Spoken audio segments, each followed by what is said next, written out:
especially the last couple of weeks, the Michigan-Ohio State in chat has just been going nuts. And this is a show where we encourage that because it's the Michigan show.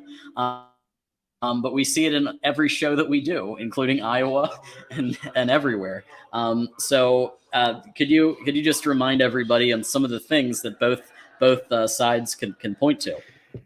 Well, there's something that irks me when I get into a debate or I see others debating. I want to know, what is the debate? Because sometimes people are just throwing haymakers at each other and they're all over the place. You know, there's a haymaker about last year's game. There's a haymaker about 50 years ago. There's a haymaker about NFL draft picks. They're just wildly flailing away. I'm a little bit more measured than that. I like to know, okay, what exactly are we debating here? And when it comes right down to it, it's just Ohio State and Michigan fans just debating to debate to, you know, obviously they're going to, each fan base is going to run and hold on to what they know is going to favor their side, regardless of what the debate is. So the debate is not defined. It's just who's better, who's got more to claim. And I think it's very clear cut here what each fan base can claim as bragging rights.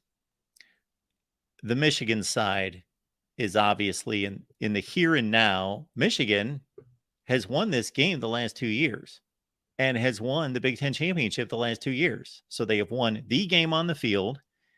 And unlike winning some games in the 1990s, as the aforementioned John Cooper years, where Michigan won the game, and that's huge. It's the game, but it just capped off a 8-4 season. And Ohio State was still the better team in the league. Michigan pulled off an upset, which again is still bragging rights. But when you are winning it to win a championship, then, you know, there's no debate about what's happened the last 2 years. There's just absolutely nothing. Right. Zero. Michigan owns the conference, and they currently own the rivalry. Mm-hmm. Okay. The other Michigan point in all this is historical, and I mean all the way back to the first football game they ever played. 1890s. Yeah. They have more Big Ten championships. Yep. They have more wins. They have the most wins of all time. We talked about it last week. 1,000 wins should be within their grasp this year with 11 more wins. Okay. Mm-hmm. So if you take all of college, and if all you're concerned with is just compiling numbers, mm-hmm. then Michigan obviously has a great stake in that, and a run of national championships which I believe is technically 11. Do you know what the number is, John? Of national championships? Yeah, I don't keep track of national championships just because I think so many of them are invalid. But regardless, I think Michigan claims like 11 national championships. Yeah, 11 does sound right. That's 11. 11 claim national titles. So they claim 11. Ohio State claims 8. So there you go, Michigan. Okay, there's the Michigan argument. The Ohio State argument is, okay, if you're anything less than close to 100 years old, Ohio State has obviously owned the series and the conference for the last, pick your number of years, 10 years, 15 years, 20 years. During this century, Ohio State has been by far the better program. Yep. Ohio State is the best winning percentage, as we put on the screen last week, of all time. Ohio State also has the best winning percentage in the last 50 years, the last 20 years.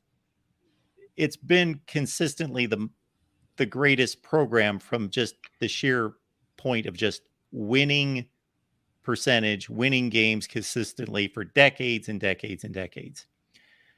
Heisman trophies, NFL draft picks, first round draft picks, and obviously everything that comes with just winning the games on the field over the last 20 or 30 years, championships, national championships, Big Ten championships, all of that is in Ohio State's court. And really nothing that I stated there could be debated in any way. That's all factual. Yeah. Correct. For both sides. Yeah. So that's what it is. Yep. Yes, we can't control when schools are built. Yes, Michigan did start playing football way back in the leather helmets, and I think they're using sticks. And and do they even have any padding going? No, no. I mean, we're talking parking lots, and we're talking like old school, old school. But yeah, I do agree that you have to look at it, and I try to be a reasonable fan, and I try to look at both sides, and hang out with the Buckeyes occasionally, and all of that.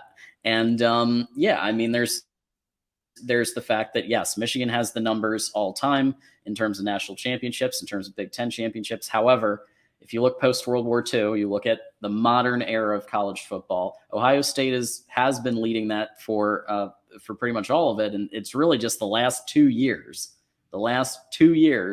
that Michigan has now begun to say, "Hey, it's a rivalry again." This is what I don't understand. When maybe I should state the Ohio State argument first and then close with the Michigan argument, because then the Michigan fans would be a little kinder to me. I think I was very balanced with that, Yeah, and everything I stated was factual. yeah, it was fair. Yeah, I didn't hear any. I I didn't hear any homerism in there. I totally understand. Again, if there's a defined argument and debate, then you have to play by the rules of the defined debate. But there never is in these chats. Everybody's just flailing away. So all I am is just clarifying. Michigan fans, you can stake claim to all this. Ohio State fans, you can stake claim to all of that.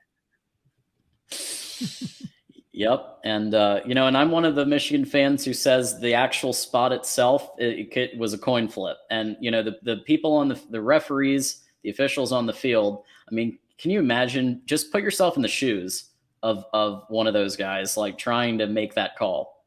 Okay, it was close, and that's not the issue. That's not the decision I have the issue with. I think there are so many 50-50 examples of that in the course of a college football season, let alone history.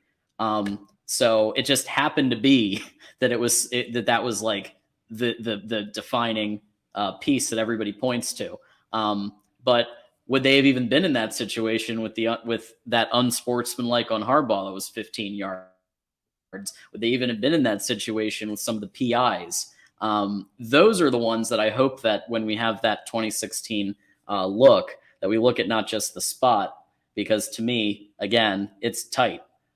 It's some of the other calls I think it'd be interesting to get the balanced perspective on some of those. And that's going to be a great portion of the watch party and the conversation we have, is that when something like that happens, when there's a play or a call like that, all the historical focus just goes to that one play, and that becomes everything.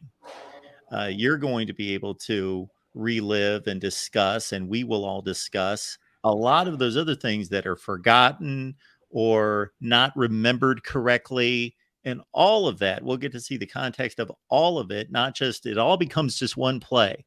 All these, Vince Young running for a touchdown to win the Rose Bowl and win a national championship, like that's becomes everything. Ohio State, the flag, Miami, Fiesta Bowl, everything gets, all these enormous historical games, they get grinded down to one play or one call, and it'll be fun to watch the entire game, and again see where Michigan has some legitimate gripes of not of being placed in a position that they didn't necessarily earn, that they could have walked off the field earlier with a win.